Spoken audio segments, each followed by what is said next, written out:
सर्वांना सप्रेम जय गुरु। आज आपल्यासोबत कुऱ्हा येथील श्री महादेवरावजी दारोकर हे एक लहानू सेवक आहे। त्यांनी प्रत्यक्ष समर्थ लहानूजी बाबांचं दर्शन घेतलेलं आहे। दाजी जय गुरु।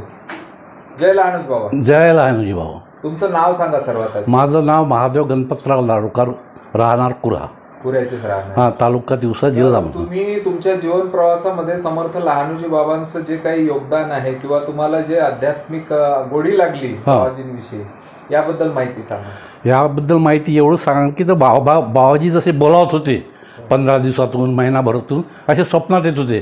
कार्याला काय लाईन तू आलाच नाही माझ्या भेटीले। मग आम्ही शाळेच्या मास्तरच्या सायकला घेऊन दुपारच्या त्याच्या आधी पाहिलंच नव्हतं बाबाजीला? नाही, म्हणजे तसं ऑब्झर्व नाही पाहिलं, पण नंतर जसं जसं बाबाजीचं प्रस्त वाढत गेलं, मग त्याच्यानंतर मग ते आमच्या शाळेत मी 10व्या वर्गात असताना मला त्याचं ज्ञान झालं का बाबाजीच्या भेटीला गेलं पाहिजे। स्वप्न येत होतं का तुम्हाला? एका स्वप्न ते आले होते मग मॅट्रिकमध्ये, का रे लायने म्हणे, मला का दर्शनाला येत नाही एखाद्या डाव म्हणे। मग माझा एक मित्र होता रामभाऊजी कोटेका, तो म्हणे चालना आपण जाऊन बाबाजीच्या दर्शनाला जातच कुठं आहे, मारडा, मूर्तिजापूर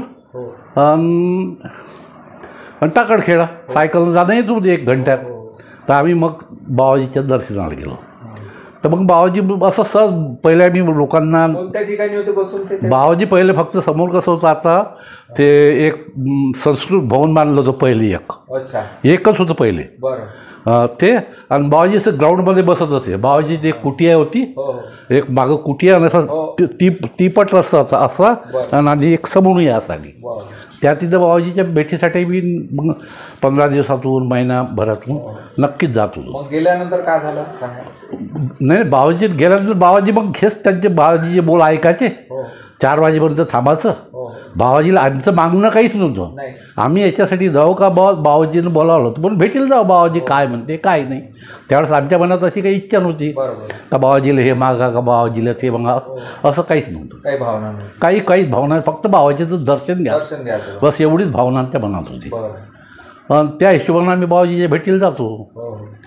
तर एक वेळेस असाच प्रसंग आहे का माझा एक मोठा भाऊ होता, मास्तर होता, तो शार्टान झाला होता बलके त्यावेळेस।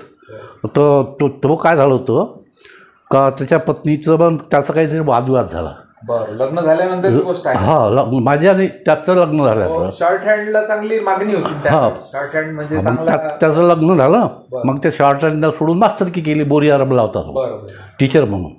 तिथंच त्याची पत्नी होती, पण तसा तो मास्तर शेकेला होता, पत्नीवर शेक करत होता। मग त्यानं काहीतरी त्याच्यासाठी केलं असं खोस खावत, त्याच्यामुळं त्याच्या डोक्यात पडला फरक। अप टू डेट माणूस। मग असाच एक दिवस रामनवमीचा दिवस होता, आमच्या इथं हे माझं बाजूचं घर आहे, त्या घरी आम्ही राहत होतो, तोही राहत होता। तर त्या रात्री त्याचा लहान भाऊ घरी झोपलेली असताना त्यानं त्याच्यावर वार केला विळीनं रामनवमीच्या अगोदरल्या दिवशी। आता मग सकाळी तोही बाहेर सर्वजण उठून जागा झालो, मग तो असा बाहेर ओटावर जाऊन बसला, आणि मला मी तोंड वगैरे धुवून चहा वगैरे घेऊन मी त्याच्या बाजून बसलो। आता मला कसं काय एकदम जागृती आली काय माहीत, मी त्याला असं म्हटलं, का रे दादा चाल नाही मी आपण बाबाजीचे दर्शन घेऊन येऊ ना म्हटलं। टाकर खेळले? हो, त्याला सकाळी असं म्हणजे काही भावात काही नसताना स्वतः क्रूर होता त्यावेळेस, मग सहज मला आठवण आली। तर त्याला हौस म्हटलं चला म्हणे आपण जाऊन येऊ म्हणे, आज दिवसही चांगला आहे म्हणे रामनवमीचा। मग आम्ही इथून 10:30 का 11:30 वाजता निघालो सायकलनं, दोघेजण 2 सायकल आणल्या नव्या, धामती देऊन टाकडखेडला गेलो। तर रामनवमीचं कीर्तन चालू होतं, पहिले एकच संस्कृत हॉल होता इकडल्या साईडचा, त्या हॉलमध्ये। तर आमच्या गडी आम्ही जसं ते गेटच्या आतमध्ये गेलो, मी गेलो असो 3 वाजता किंवा 2:30 वाजता दरम्यान, तर कीर्तन चालू होतं, बाबाजी 4 शिवक बाहेर येतो त्यावेळेस। मग तो आम्ही अंदर गेल्यावर तो एकदम त्या पेटीवाल्यापाशी जाऊन बसला आतमध्ये, पेटी वाजवणारा कीर्तनातला, हां, त्याच्यापाशी जाऊन बसला तो एवढ्या लोकांच्या बंगातून। मी काही त्याच्या मागं काही गेलो नाही, मी याच्यासाठी गेलो नाही की म्हटलं ह्याच्या डोक्यात फरक आहे, ह्याचे नसलं काहीतरी करून तर अधिक विचापत्ती येऊन नाही, म्हणून त्यानं केलं काहीच नाही, बसलं कीर्तन ऐकलं सर्व। 3:30 वाजता कीर्तन सुटलं, बाबाजीला ग्राउंडमध्ये यासाठी अर्धा घंटा टाईम होता। मग तो काय झालं, त्या बाबाजीच्याच त्या आश्रमच्या समोर एक असं काहीतरी गंदगी होती, झाडं झुडं असं काही असं झुडप होती त्यावेळेस। मग तो त्याच्यात जाऊन बसला, मग मी बसलो, मी मग थांबलो बाबाजीच्या गेटपाशी त्याच्याकडे नजर ठेवत। मग ते जसे बाबाजी आले 4ला बाबाजी ग्राउंडवर आले. बर. ते कुटियातून बाहेर आले बाहेर. आणि सतरंजी टाकली आणि ते बाबाजीपाशी एवढं मोठं काहीतरी राहत होतं पहिले. त्याला काय म्हणू आपण, म्हणजे शिक्षा द्यासाठी किंवा दुरुस्त करायसाठी. आणि त्याला बादशाचा त्याला समोर असा घुटका राहतात बाशाला. बाबाजी घेऊन बसले, लागले आपल्याला बोलायला. आम्ही पहिल्या फेऱ्यात दर्शन करून घेतलं बाबाजीनं मला सर म्हणलं, बरं झालं का लाईन्या तू घेऊन आला म्हणे, आज काही ना काहीतरी घडते म्हणे. माझ्या काही लक्षात नाही आलं. मला असं वाटलं बाबाजी कोणाला तरी बोलत होतं. आजूबाजूनं लोक होते. मग 4 वाजता मी त्याला तिथून उठून आणलं माझ्या भावाला. म्हटलं चल ना, बाबाजी आले ना, तुला बोलावते. तोपर्यंत बाबाजीची पूर्ण लाईन संपली. लाईन संपली होती दर्शनाची. हां, लाईन संपली होती. आणि मग माझा भाऊच एकटा होता. मग म्हटलं जा ना, बाबाजीचे पाय लागणं. म्हटलं बाबाजीच बसले एकटे, आता करू नाही. हा गेला बाबाजी बस पहिले उभा राहून बाबाजीचं म्हणजे निरीक्षण केलं. आणि त्याच्यानंतर बाबाजीच्या पाया लागला. जसा जो पाया लागला तसा बाबाजीनं ते दंडू घेतला आणि त्या मस्तकावर इतक्या जोरानं मारला का आमचा माणूस उठून उभा झाला आणि ओटे खोसायला लागला असा बाबाजीकडे. मग ते बाबाजीचे जे हे होते कर्मचारी ते असे बोंबले, कोणाचा माणूस आहे, कोणाकडचा आहे. मी कशाला तर म्हटलं मला आता थोडंच काय, बाबाजी पाच बसत आपल्याला काय करायचं. तर बाबाजीच त्याला म्हणते, लेखा लाईना काय खोसखास करतात म्हणते. मी लेखा तुला नदीच्या बाहेर कधी जाऊन देईन मला म्हणतो म्हणे. तुम्ही भोंडच जिरवतो म्हणे मी, तू एक खाली कर म्हणते. कारण लाईन म्हणजे पाय कसं पाहून राहिला म्हणे म्हणते या बहीण. मग तसाच तो निघाला. मग चला गावकडे झाला आता. ते मला काहीच बरं नाही वाटलं. म्हटलं बाबाजी होय कमी जास्त होतच असते. तर बाबाजीनं म्हटलं होतं तुला नदीच्या बाहेर नाही जाऊ देतो. आम्ही त्या गेटपासून, जुनं गेट होतं एक पहिले, त्या गेटपासून आम्ही दोघे सायकलवर बसलो. तो माझ्या पुढं 50 मीटर पुढे आणि त्याच्या पाठीमागं मी. म्हणजे टाकडखेडात नदीत उतरण्यासाठी पहिले असा स्लोप होता. धामंतरीवरून नाही टाकडखेडात म्हणजे मंदिरापासून तर नदीपर्यंत झालं असा एक मोठा स्लोप होता. त्याने आम्ही दोन्ही सायकला वेगानं चाललो. तर त्याची सायकल एवढी स्पीड धरली ना तर ब्रेक सोडा, नदीच्या पात्रात भल्ले मोठमोठे खडक आहे. मोठमोठ्या खडकात दोन सायकल घेऊन तो असा आपटला का ते त्याचा त्यालाच बाई.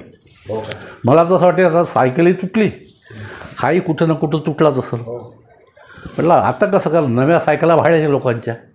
म्हटलं 4-5 वाजले. म्हटलं याला कसं नेऊ, सायकल कसं नेऊ. बाबाजी नसली आपत्काली घेतलं माझ्यासाठी. मी माझ्या मनात म्हटलं. बाबाजीनं पहिलेच म्हटलं होतं का तुला नदीच्या बाहेर नाही जाऊ देत म्हणे. मग बाबा इकून तिकून ह्या बाया होत्या तिथं कपडे गिपडे धुणाऱ्या मार असते. हा असा अपटूड होते ते काही कपड्याची इस्त्री नाही मुळे. आणि बाया कपडे धुणार मार हासे जोरानं. आणि हा त्याचा एक पाहू नर्वस होऊन उठला. मग सायकल उभी केली. मग मी त्याच्याकडे गेलो. म्हटलं काका चक्कर आला काय.